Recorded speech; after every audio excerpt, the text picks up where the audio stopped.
Yes, I would like to say briefly to the families, considering your immeasurable grief, it's completely understandable to hate everything associated with these proceedings. I spent both trials looking out at all the family members, and I wondered to myself, I was looking straight on at Mr. St. Juliana, whether or not he'll ever smile again. And that's very difficult. I'm very aware of my job in this situation, very aware of my job, to not be swayed by public opinion, by media, by any of those different things.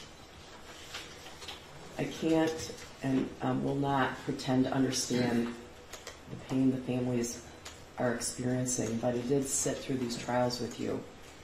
I saw what you saw, I heard what you heard, so I can and will offer my deepest and most sincere condolences for your unfathomable losses. It's as I just said, it's not my role, it's not the role of the court system to make an example of the defendants. However, it is a goal of sentencing to act as a deterrent.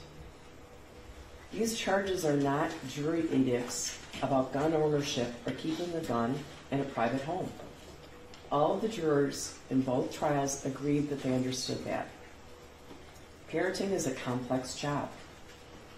Parenting practices around the world share the goals of ensuring health and safety, preparation for life as a productive adult, and transmission of cultural values. Parents are not expected to be psychic. But these convictions are not about poor parenting. These convictions confirm repeated acts or lack of acts that could have halted an oncoming runaway train. About repeatedly ignoring things that would make a reasonable person feel the hair on the back of their neck stand up. Opportunity knocked over and over again, louder and louder, and was ignored. No one answered, and these two people should have and sure didn't. Mr. Crumley, it's clear to this court that because of you, there was unfettered access to a gun or guns, as well as ammunition in your home. You characterized yourself as a martyr and threatened the well-being of the prosecutor. Mrs. Crumley, you glorified the use and possession of these weapons. Your attitude toward your son and his behaviors was dispassionate and apathetic. Your response to school staff after a 12-minute meeting was, "Are we done here?" During your trial, you announced that you wouldn't do anything different. I understand that might have been misinterpreted, but it did cut the victims deep. Because of both of your actions and inaction, among many, many other things, the world is missing out on a top college university will miss out on Tate's star quality football skills.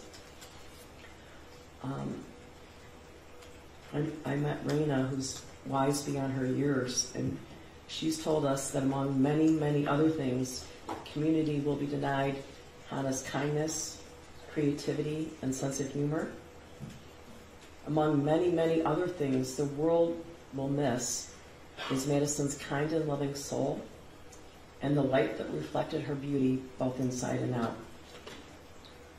Although a hero in death because of his organ donations that helped so many, we will never know where Justin, an excellent student with vast skills and interests, described as a mentor and a leader, would have left his giant imprint. The impact statements given here and the written statements provided to the court describe the cataclysmic impact the deaths of these children have had on their children. With regard to each defendant, this court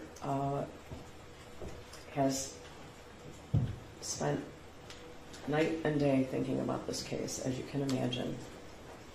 I've prayed about this case, I've thought about this case, and I've considered the possibility for rehabilitation, the need to protect society, the penalty appropriate to the conduct and goal of deterring others from similar conduct. I have reviewed the pre-sentence investigation reports. I am, of course, sadly familiar with the facts and circumstances of these cases, as well as those surrounding each defendant.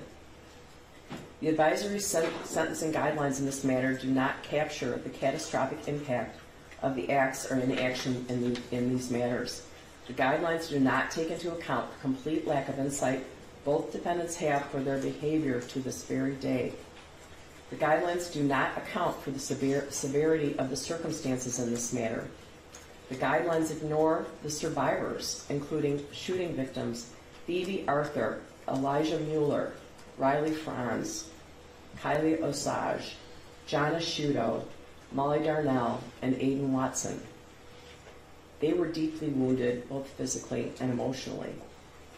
In addition to the 7 wounded, each of the defendants' gross negligence has caused unimaginable suffering to hundreds of others as a result of what happened that day. Each act or inaction created a ripple effect. Therefore, an out-of-guidelines sentence is appropriate and proportional. The court uses the useful tool of the legislative guidelines, which embody the principles of proportionality, while also taking into account the nature of the offense and the background of each defendant. I believe that the following sentences would be in the best interest of justice and are reasonable and proportionate to the seriousness of the matter and the circumstances surrounding each defendant. With regard to Jennifer Crumley, it is the sentence of this court, Ms. Crumley, that you serve 10 to 15 years with the Michigan Department of Corrections.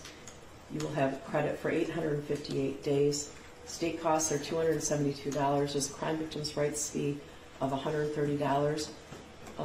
You and your agents may not have any contact with the families of Madison Baldwin, Tate Meir, Hannah St. Juliana, and Justin Schilling. I will issue another ruling with regard to contact with your son, the shooter. Excuse me.